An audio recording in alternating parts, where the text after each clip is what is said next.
ये कहानी बहुत खूबसूरत है, ये बहुत बड़ा मैसेज देती है। एक दर्जी थे, वो बहुत फेमस थे अपने एरिया में, हर कोई उनको जानता था। बहुत ही डीप इंसान थे, बड़े शांति से अपना काम करते थे और उनका जो काम था वो बड़ा सुंदर था। तो उस दर्जी का एक बेटा था, बहुत ही एक्टिव बच्चा था, बहुत ही क्वेश्चन करने वाला बच्चा था। तो जब उसकी छुट्टियां हो गई तो उसने सोचा मैं अपने पिताजी के पास जाऊंगा और वहां पे काम में थोड़ा सा हाथ बटा लिया करूंगा। यही सोच के वो अपने पिताजी की जो शॉप थी पे पहुंच गया और वहां पे बैठ के देख रहा था, कपड़े जो कटे पड़े थे उनसे कुछ बना रहा था, खेल रहा था। उसने एक चीज पे गौर किया कि जो उसके पिता थे वो कैंची से जब कपड़े को काटते थे तो उस कैंची को लेके अपने पैर के नीचे दबा लेते और फिर उसको जब सिल रहे होते थे सुई से, तो उस सुई को सिलने के बाद अपने कान के ऊपर लगा लिया करते थे। तो ये बार बार वो कर रहे थे।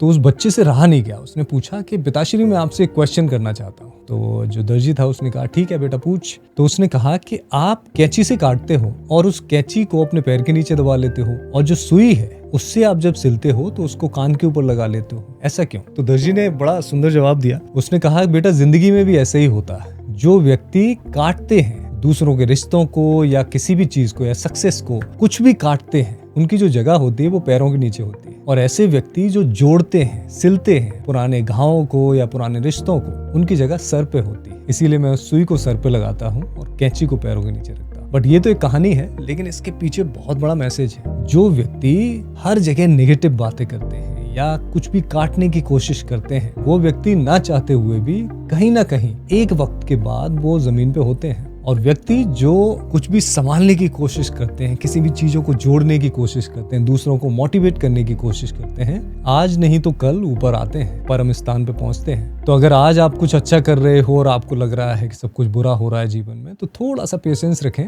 स्ट्रक्चर है इस यूनिवर्स का, बड़ा कमाल का है, बड़े अच्छे से काम करता है। तो डिमोटिवेट ना हो और काम करते रहें। ये कहानी आपको बहुत फायदा दे सकती है जब आप डिमोटिवेटेड हैं। So believe in yourself and believe in this structure, universe structure. आपका समय आएगा।